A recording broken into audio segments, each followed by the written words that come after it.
O texto que nós vimos e que lemos em 1 Timóteo fez-me lembrar um outro texto também de Paulo a Timóteo, que eu vou ler para os irmãos, e que foi o texto que eu usei para dar o meu testemunho para batismo. Quando eu tinha 15 anos, muito timidamente, fui à secretária do meu pai, era o pastor da igreja nessa altura, tirei de lá um boletim de inscrição para batismo, preenchi e fui pôr em cima da mesa de cabeceira.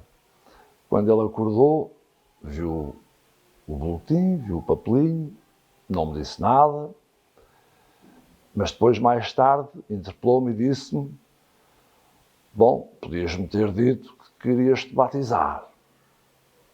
No próximo culto vais dar o teu testemunho. E eu, inseguro, muito receoso, sob aquele peso da reverência paternal, subi ao púlpito. E o meu pai tinha-me dito: vê lá, não dês um testemunho de meia hora como fulano tal deu, que depois tomou o culto quase todo. E eu disse: está bem. Refleti e li em 2 Timóteo, capítulo 3, e os versículos 14 e seguintes. Tu, porém, permanece naquilo que aprendeste e de que foste inteirado, sabendo de quem o tens aprendido, e que desde a tua meninice sabes as sagradas letras que podem fazer-te sábio para a salvação pela fé que há em Cristo Jesus. E foi este, muito simples, o meu testemunho. Permanecendo naquilo que aprendi, eu queria fazê-lo, quero fazê-lo, foi o que eu disse na altura, de quem fui inteirado e sabendo de quem eu aprendi. Eu dou graças a Deus porque conheci o meu pai, conheci a minha mãe, conheci os meus avós, conheci os meus tios, conheci todos aqueles que tiveram alguma intervenção no meu processo de alcançar a salvação.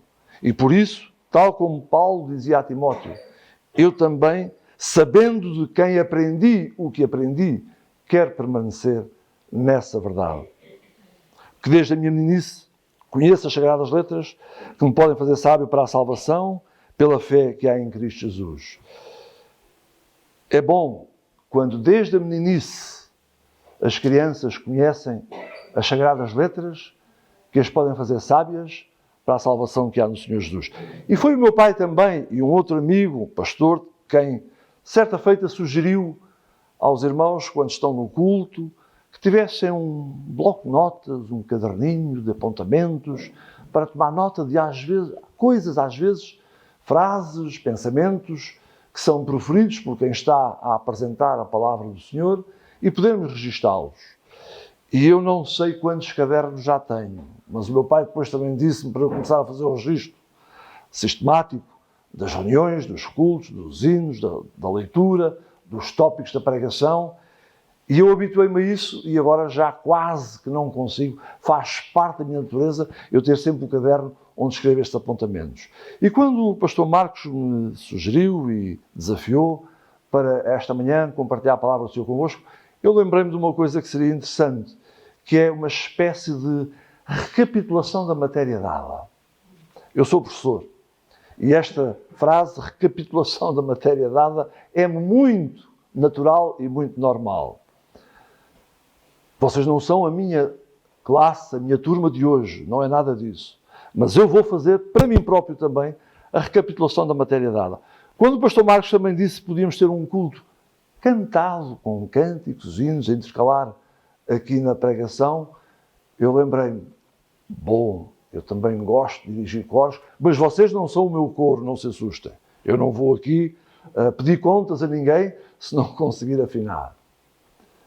E tudo isto, encadeado desta forma, levou-me a pensar naquilo que foi o tema do estudo que nós fizemos e que a igreja fez e que o pastor fez convosco, desde que eu comecei, informalmente, como eu aqui escrevi, a dar o início da minha colaboração informal com o pastor Marcos, enquanto responsável da congregação.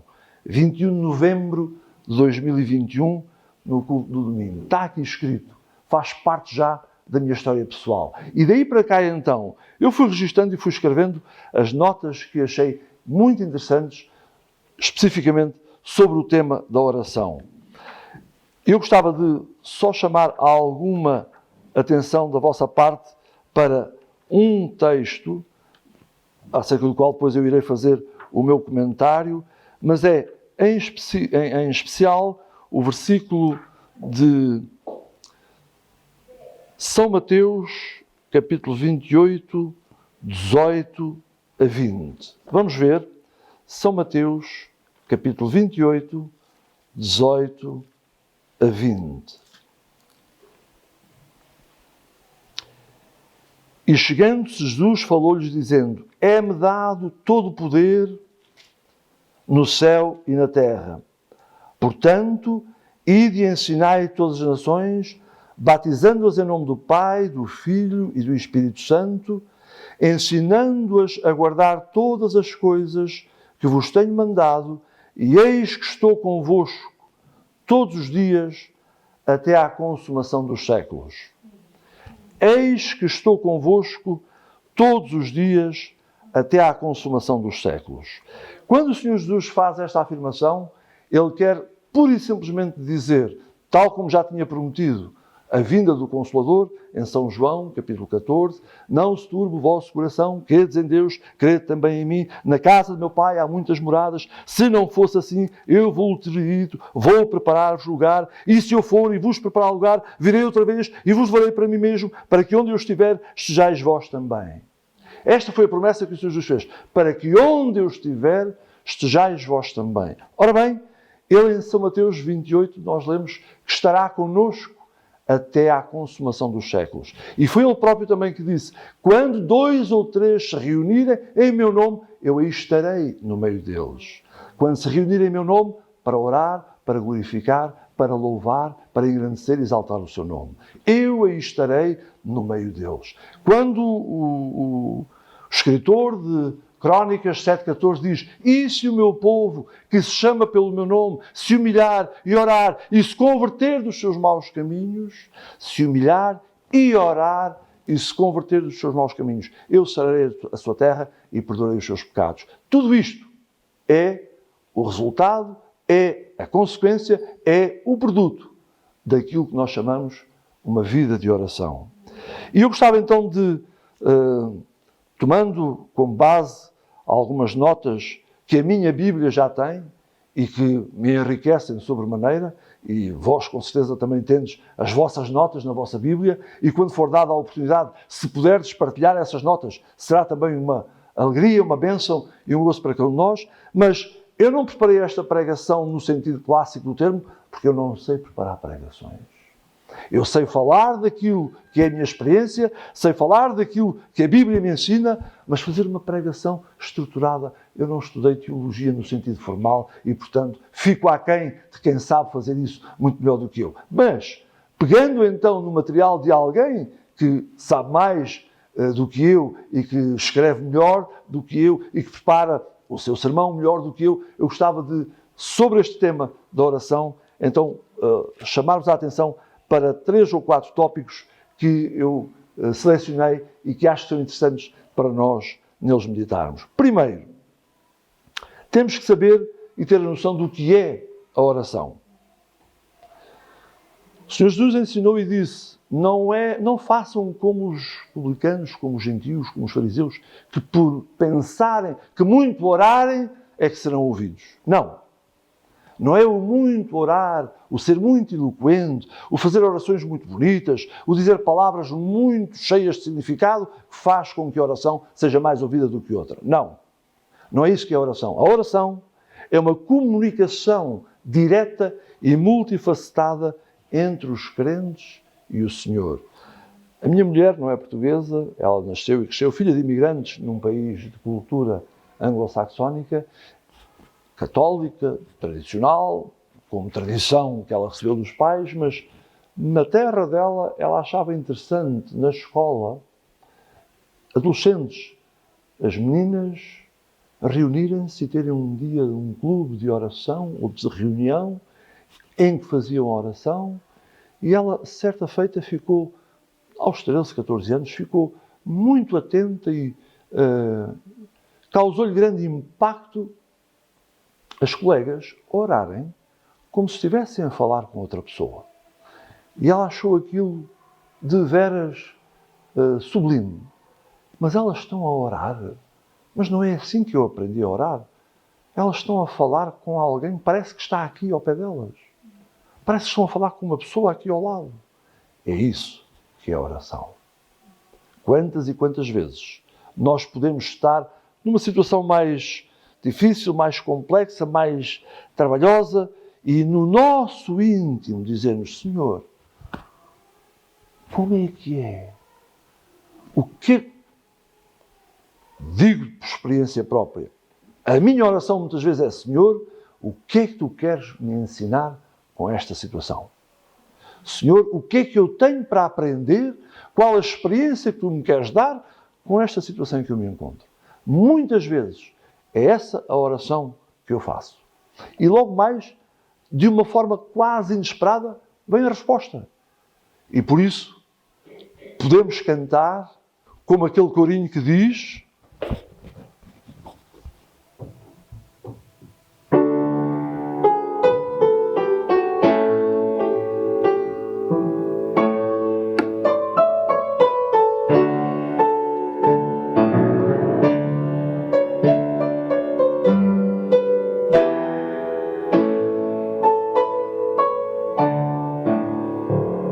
sei que Deus responde às horas, sei que Deus responde às orações, pois eu mesmo já provei que Deus ouve as orações.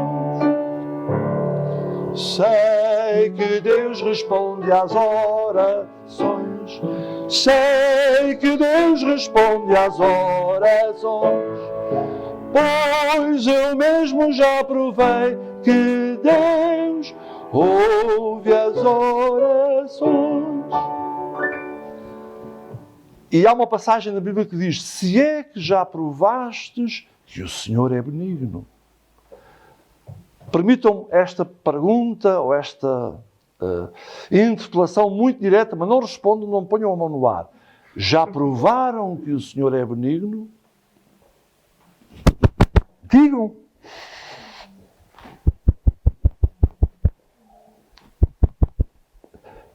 Digam no vosso coração. E se já provaram, cantem comigo.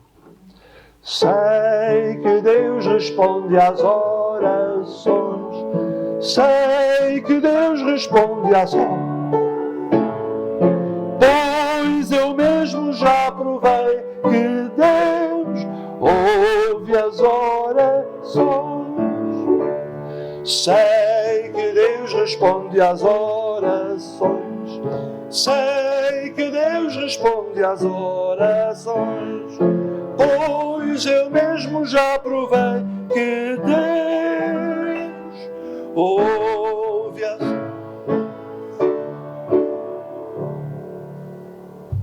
Bom, irmão Marcos, agora temos aqui o problema de estar sempre aqui a... Convém, não é? Vou deixar isto por aqui. Ouço por aqui então, é? Está bem. Sim. Obrigado. Este aqui para a música é melhor, mas Está bem. sim, também não. Rafaela, mil perdões. Este não estava no programa e veio-me agora de repente. Portanto, agora vamos seguir novamente o roteiro. Está bem? É a complicação. Eu não sou pregador, não tive teologia, não tive formação, não escrevi as mensagens. Desculpem-me. Mas olhem, saiu do coração e espero que também alcance o vosso coração e a vossa mente. Como eu dizia, a oração então é a comunicação multifacetada do crente e com o Senhor. Além de palavras como oração e orar, essa atividade de comunicação também é chamada como invocar a Deus. Salmo 17,6. Invocar o nome do Senhor. Gênesis 4,26. Com Enos. E desde então começou-se a invocar o nome do Senhor. Clamar ao Senhor. Clamou este aflito e o Senhor ouviu, dizia o salmista. Levantar a nossa alma ao Senhor, Salmo 25:1. Buscar ao Senhor, buscai ao Senhor enquanto se pode achar, invocai-o enquanto está perto, Isaías 55. Aproximar-nos do tom da graça com confiança, Hebreus 4:16. E chegar perto de Deus, Hebreus 10:22. Tudo isto são expressões que nós devemos entender como sendo a realidade daquilo que deve ser a oração. E agora eu gostava de dizer-vos 3 ou 4 coisas importantes, confirmando aquilo que a irmã Cristina já nos disse da outra vez e como sistematizando. Há motivos para a oração, há requisitos para uma oração eficaz e há princípios e métodos bíblicos da oração eficaz. Muito rapidamente, antes de tudo, Deus ordena que o crente ore. Porquê é que nós temos que orar ou devemos orar? Qual o motivo? Deus ordena que nós oremos. A oração é o elo para recebermos as bênçãos de Deus. Segundo motivo. Terceiro, e este parece mais complexo, mas eu daqui a bocadinho vou-vos falar numa referência bibliográfica que eu tenho, que acho muito interessante, mas, diz este comentador, muitas coisas não serão realizadas no reino de Deus se não houver oração intercessória dos crentes. Nós lemos na Bíblia que Moisés foi conhecido como sendo um grande intercessor. Mas Moisés viveu há milhares de anos atrás. Eu, na minha juventude, na minha adolescência, os irmãos vão me permitir, eu vou mostrar-vos aqui rapidamente, fui muito abençoado e enriquecido por um livro, na altura eu achei estranho, cujo título é Rhys Howells, Intercessor.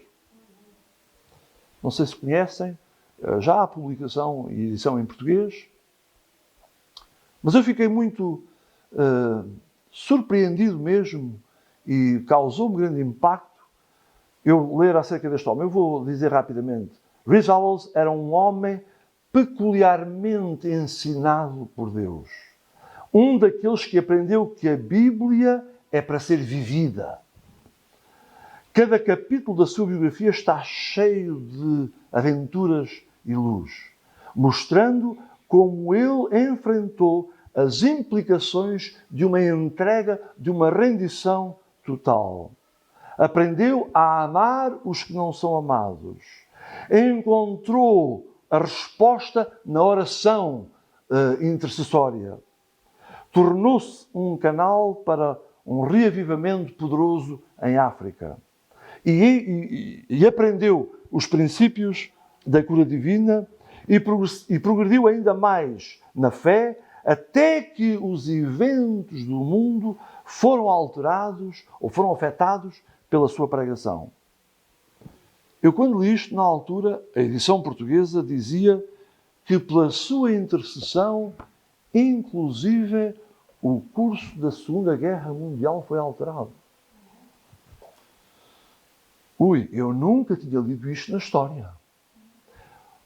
Lemos e sabemos que houve um grande gênio matemático que inventou uma máquina que conseguiu descodificar as mensagens que os alemães trocavam entre si e ele, na Inglaterra, com essa máquina que conseguiu descodificar, desencriptar, como se diz na linguagem moderna, as mensagens que o inimigo trocava entre si e ele fornecia aos responsáveis militares que conseguiam antecipar os movimentos e assim opor-se ferozmente àquilo que era a intenção do inimigo.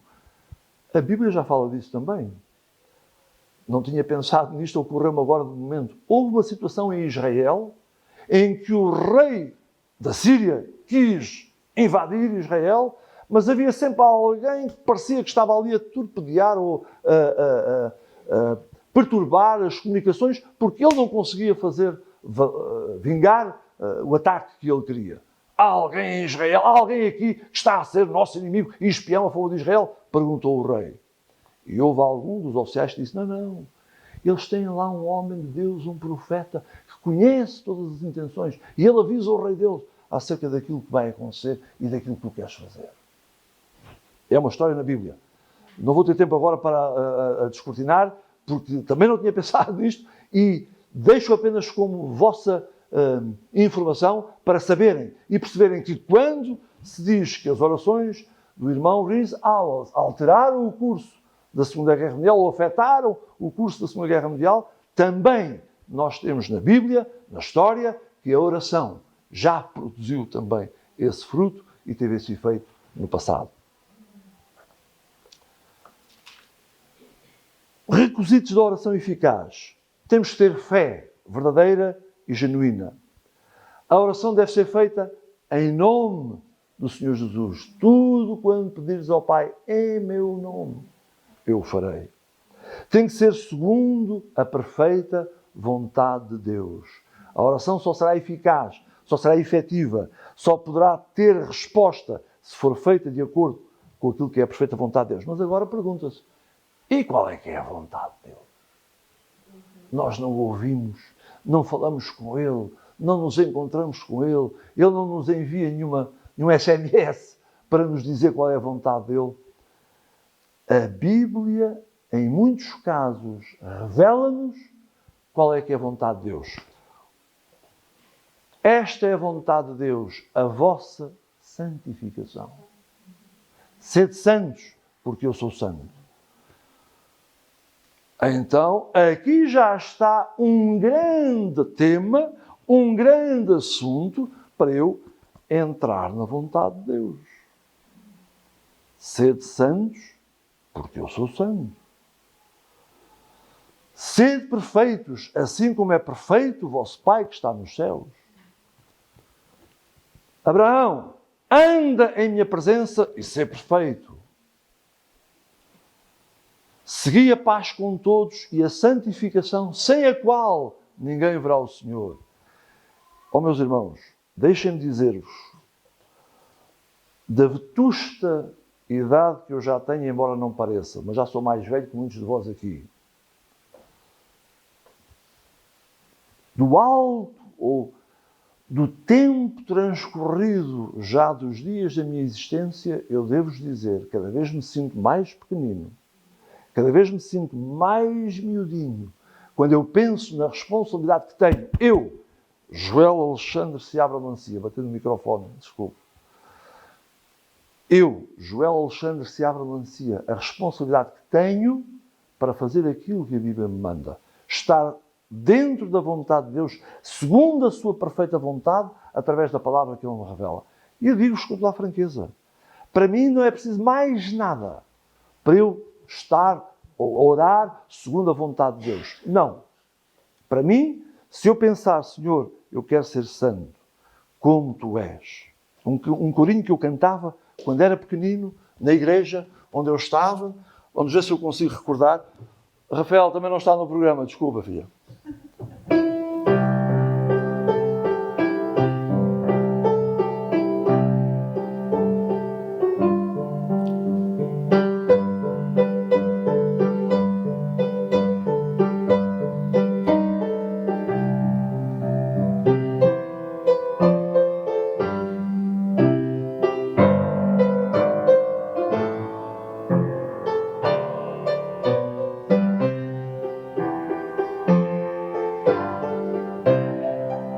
Senhor, eu quero ser santo, eu quero ser como Tu és. Senhor, eu quero ser santo como Tu és. Não sou um grande modelo, mas quero do Teu poder. Senhor, eu quero ser santo, eu quero ser santo.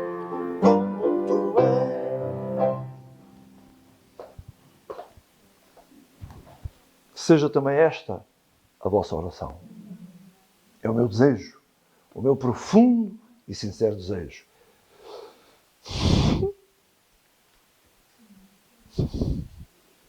Que nesta igreja todos sejamos conhecidos por sermos santos. Não é santinhos de algebeira, de altar, não, santarrões, não. Nada disso.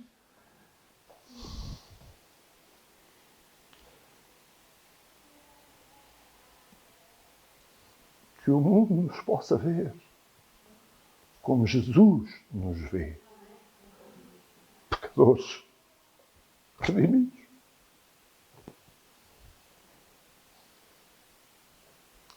Eu repito, que o mundo nos possa ver como Jesus nos vê. Como é que Ele nos vê? Pecadores redimidos. É o que nós somos. Mas isso não impede que nós não tenhamos o objetivo, o gosto, a intenção de ser perfeito. Como na minha infância, eu não conheci este irmão, mas eu ouvi falar dele. Um irmão que, se fosse vivo, já teria para aí 120 ou 130 anos, não é? Se fosse possível. Senhor, que hoje seja mais perfeito do que ontem. Senhor, que hoje seja mais perfeito do que ontem. Não está no programa. Há um hino muito bonito também que eu gosto. Eu vou só cantar uma parte, uma frase.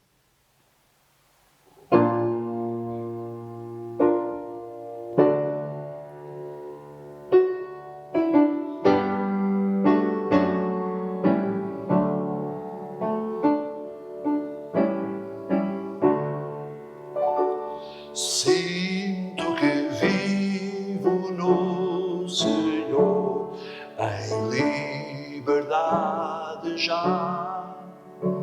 Com Ele eu provo o seu amor, consolo Ele me dá. Habitarei sempre em Jesus, firmá-lo-ei no coração. Deus, pela fé, em mim produz perfeição. Deus, pela fé, em mim produz.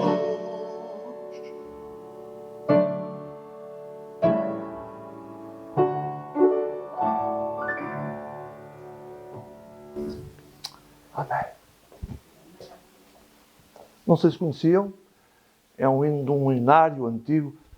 Mas Cristina talvez conhecesse, não? Também não conhecia. É um hino muito bonito e é daqueles que se tornou quase também uma bússola na minha vida pessoal. A Bíblia, a Palavra de Deus, é a minha bússola. Mas eu costumo dizer que os hinos são a minha rosa dos ventos. Sabem qual é a diferença? É que a bússola move-se. E nós sabemos exatamente sempre onde é que está o norte. A rosa dos ventos, nós temos lá ali, e para sabermos onde é que é o sul ou o nordeste, temos que saber apontar a rosa dos ventos para o norte, não é? Essa é a diferença só. A Bíblia fala também em princípios e métodos bíblicos da oração eficaz. E há uma expressão muito forte. Há uma expressão muito forte na Bíblia que nos diz e nos mostra quando a nossa oração não é respondida.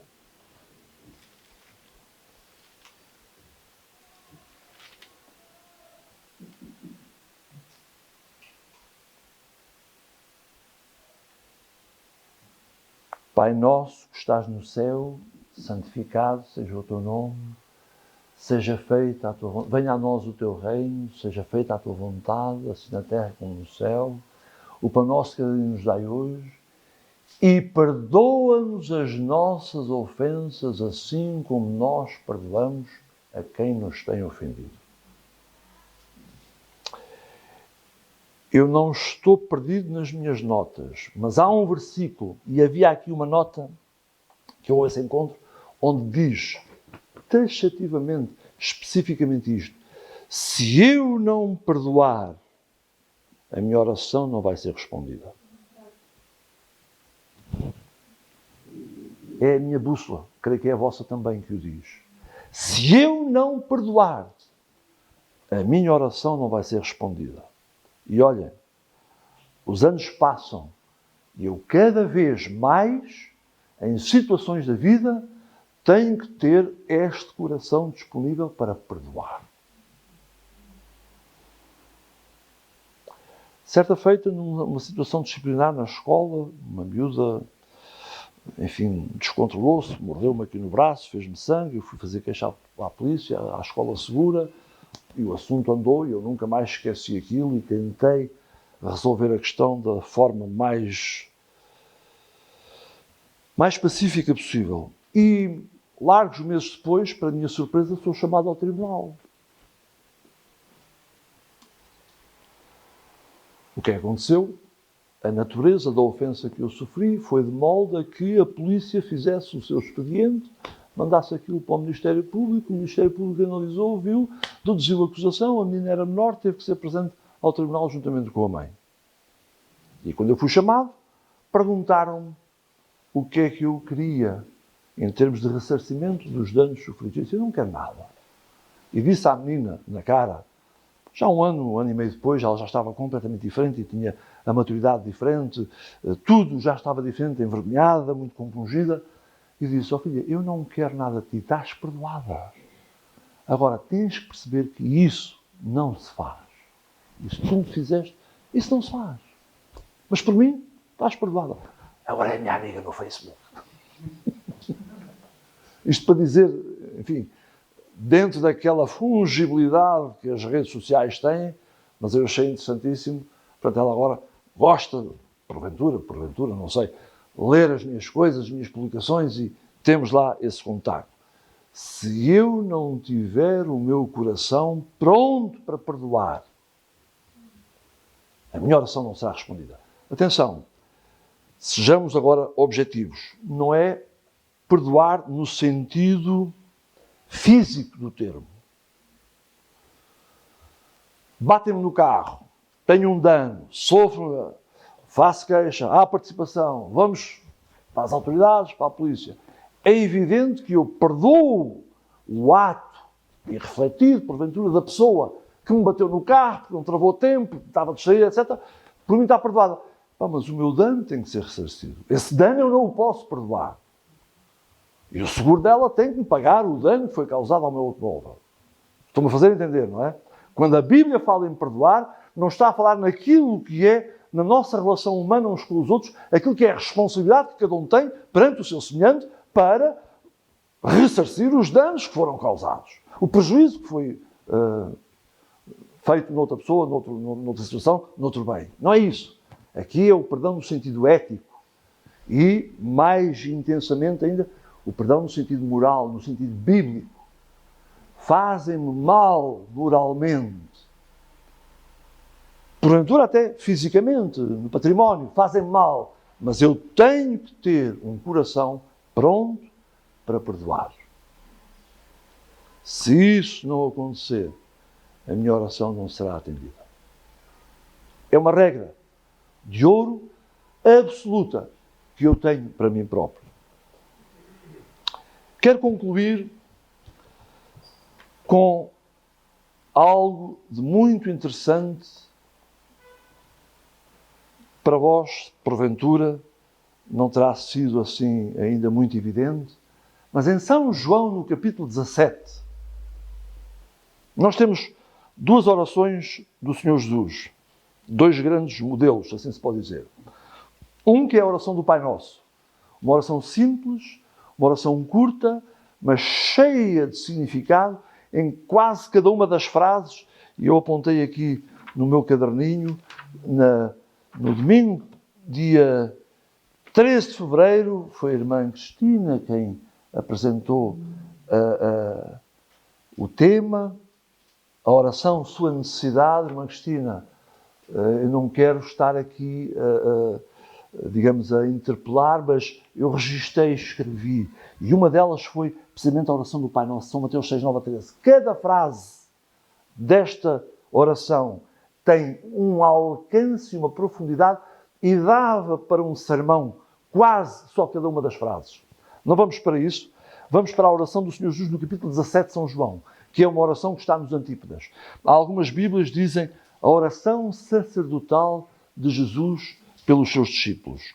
E, certa feita, eu reparei que há 7 pedidos que o Senhor Jesus faz nesta oração. Historicamente, na música, há excertos muito bonitos e obras corais que referem as 7 últimas palavras de Jesus na cruz. Consoante as línguas em que essas frases são ditas, assim nós podemos ter as tais 7 palavras. Pai, perdoa-lhes porque não sabem o que fazem. Foram as palavras que o Senhor Jesus proferiu na cruz. E tendo dito isto, expirou. Diz a Bíblia. Pai, perdoa-lhes porque não sabem o que fazem. Há obras corais, sinfónicas, muito bonitas sobre este tema, em que depois é desenvolvido, o compositor, o criador, faz como que traça um quadro e apresenta uma tela musical sonora daquilo que poderá ter sido o drama que ocorreu quando o Senhor Jesus proferiu estas palavras. Mas em São João 17, ele fez 7 pedidos ao Pai. Curioso. Eu, pelo menos, consegui identificar 7 pedidos. E gostava de deixar para cada um de vós, como síntese final, esta ideia. O Senhor Jesus pediu para mim também. Versículo 1, 17:1. Pai, é chegada a hora, glorifica a teu Filho. Para que é que Jesus queria que ele fosse glorificado? Para que dê a vida eterna a todos quantos lhe deste, ao Filho. O Senhor Jesus queria ser glorificado, queria ser exaltado, queria ser apresentado como alguém único na nossa história, para que ele pudesse dar a vida eterna a todos quantos lhe fossem dados. Segundo pedido, versículo 9. Rogo por eles, não rogo pelo mundo, mas por aqueles que me deste, porque são teus. Eu estou nesse grupo. Eu estou incluído nesses por quem o Senhor nos orou. E depois vem o versículo 11, que para mim é lapidar. A segunda parte. Guarda em teu nome, Pai Santo, guarda em teu nome aqueles que me deste, para que sejam um, assim como nós.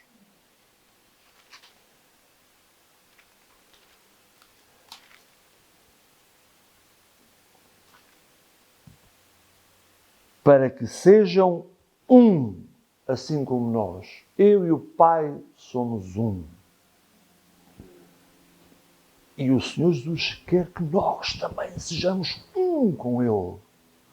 O que quer dizer que é uma relação e uma ligação ainda mais profunda do que aquela que existe entre os gêmeos vitelinos, que se diz, não é? Aqueles gêmeos mesmo idênticos, não é? Há uma relação muito profunda entre gêmeos que é quase impossível de destruir e desfazer. O Senhor Jesus quer que a nossa relação com Ele ainda seja mais íntima e mais profunda do que essa relação, para que nós sejamos um. Terceiro pedido que o Senhor Jesus faz, que tenham a minha alegria completa em si mesmos. O corinho diz, eu não vou cantá-lo agora, pronto. A alegria do Senhor a nossa força é. Se tu tens alegria, poderás cantar. Se tu tens alegria, poderás orar. Alegria sem medida Ele dá. Conhecem, não conhecem? Para que tenham a minha alegria completa em si mesmos. Quando nós sabemos qual é a alegria do Senhor, a vida é completamente diferente. O salmista dizia, quando tocou, creio que no Salmo 51, se não falha a memória, torna a dar-me a alegria da tua salvação. Quando nós sabemos o gozo que é a alegria de sentirmos que estamos salvos, isso é um gozo e uma alegria indescritíveis. E o salmista teve a amarga experiência de ser confrontado pelo profeta e dizer, tu és esse homem. arrepende. E ele aí caiu em si. O crime horrendo, o pecado incomensurável que ele cometeu, estava nu e patente aos seus olhos. E por isso ele, muito humildemente, e por isso a Bíblia diz que ele era um homem segundo o coração de Deus, arrependeu-se e pediu novamente a alegria da salvação. Quarta coisa que o Senhor Jesus pediu, versículo 15: não peço que os tires do mundo, mas que os livres do mal. Ui, até e quando nós sofremos o mal, seja ele de natureza for, eu entendo isto como não uma libertação absoluta do mal, mas das consequências nefastas que o mal nos traz. É por isso que o autor desta Bíblia que eu tenho, autor, entre aspas, das notas, o irmão Donald não sei quantos, morreu de cancro. Epá, eu quando li isto, fiquei atónito. Um homem de Deus, um servo de Deus, um filho de Deus consagrado, que a quem o mal acometeu e faleceu de cancro. Como é que isto é possível, Senhor? O cancro venceu o corpo, mas não venceu a fé. Não venceu o homem interior. Não venceu aquele que foi salvo e redimido e que hoje está na presença de Deus para todos os sempre. É essa a grande diferença. Quando o Senhor Jesus ora, não te peço que os tires do mundo, mas que os livres do mal. Eu leio, que os livres das consequências do mal. Porque no mundo tereis aflições. Tendo bom ânimo, eu venci o mundo. No mundo tereis aflições, no mundo teremos males que nos advêm. Mas temos de ter esta confiança, que o mal não nos tocará. Há 10, 12 anos atrás, eu não sou capaz de referenciar aqui na minha Bíblia, mas eu tive uma experiência de saúde que me preocupou. E eu depois pus a notazinha, não tinha pensado nisto, está-me a ocorrer agora, mas está aqui escrito na minha Bíblia, e às vezes quando eu a folheio, diz: no dia em que eu temer, hei de confiar em ti. Quando o mal me estiver a rondar, quando o mal me estiver aqui a atormentar, no dia, está escrito na Bíblia, no dia em que eu temer, hei de confiar em ti. Esse é o meu propósito, essa é a minha oração. Quinto pedido, versículo 17. Santifica-os na verdade. E quando eu enviar o Consolador, ele vos guiará em toda a verdade. O Senhor Jesus disse, perante quem o julgava, quem é da verdade, ouve a minha voz. Eu sou o caminho, a verdade e a vida. Ninguém vem ao Pai senão por mim. Tudo isto são coisas que nós já conhecemos e já sabemos. Quando o Senhor Jesus diz, quando pede ao Pai para nos santificar na verdade, isto dá margem para a criatividade pessoal de cada um entender e aplicar à sua situação pessoal. O que é ser santificado na verdade? É tomar a verdade como absoluta e respeitá-la, integrá-la, incorporá-la e viver por ela. Sexto pedido, novamente, que todos sejam um como tu, ó Pai, o és em mim e eu em ti, e que eles sejam um em nós. Reparem, no versículo 11,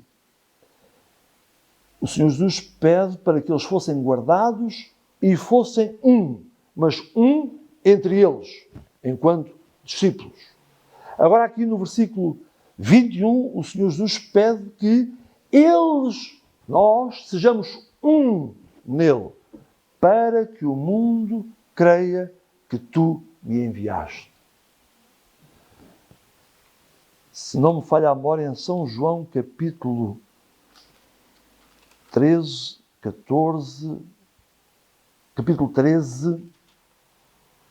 versículo 34. Um novo mandamento vos dou, que vos ameis uns aos outros, como eu vos amei a vós. Que também vós vos ameis, uns aos outros vos ameis. Nisto conhecerão que sois meus discípulos, se vos amardes uns aos outros. O viver como um entre nós implica esta dose de amor pelo próximo. Como o apóstolo Pedro disse em 1 Pedro capítulo 4, se não falha a memória, amai-vos com ardente caridade. Aquilo que é o traço distintivo dos cristãos. Certa feita, o pensador Francis Schaeffer, ele disse, tempos houve em que a marca do cristão era inclusive até um corte específico da cabeça. Lembram-se dos frades, os monges da Idade Média que cortavam a cabeça e ficavam só assim com o cabelinho à volta. E esse era o traço distintivo de que eles eram cristãos. E outros símbolos mais, envergar sotaina, vestes, usar uma cruz ao pescoço. Mas essa não é a marca, esse não é o sinal que nos é pedido que nós tenhamos como marca da nossa cristandade. A marca da nossa cristandade deve ser o amor com que nos devemos amar uns aos outros. E ao sermos um nele, o mundo irá crer que Jesus foi enviado do Pai. Finalmente, o sétimo pedido. Aqueles que me deste, quero que onde eu estiver, também eles estejam comigo. Certa feita, eu ouvi uma pregação do meu pai, permita uma referência, em que, de acordo com um hino,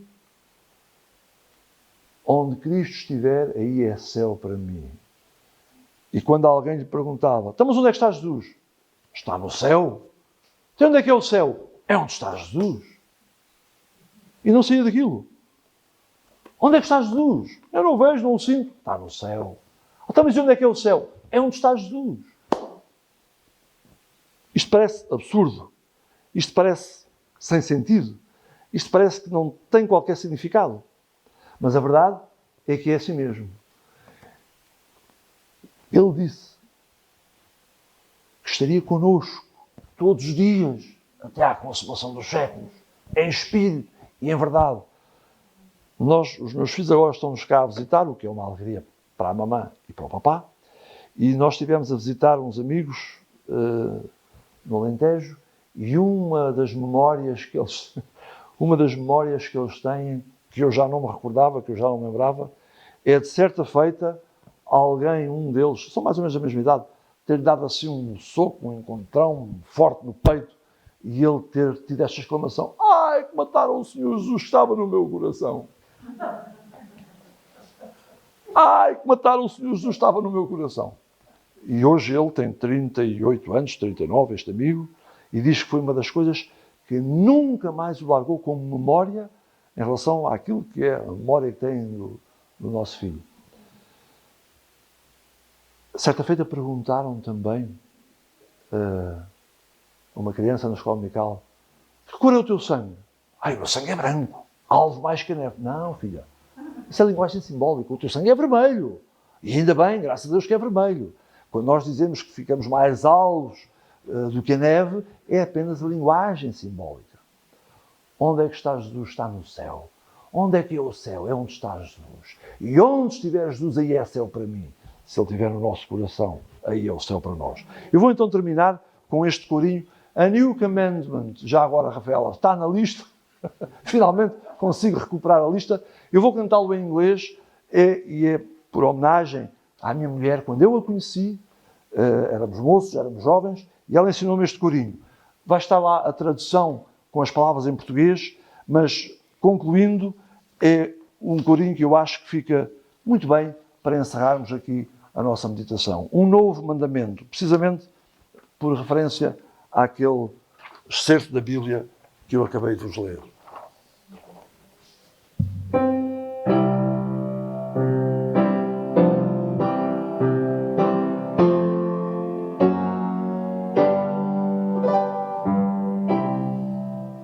A new commandment I give unto you, that you love one another as I have loved you, that you love one another as I have loved you. By this shall all men know that you are my disciples, if you have loved one to another.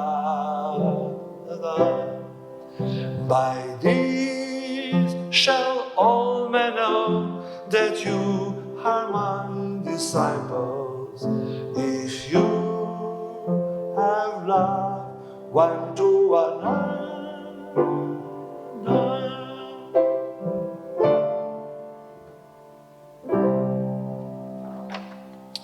Amém. Que a tua palavra seja luz e bênção para os nossos corações e nossas mentes, Pai.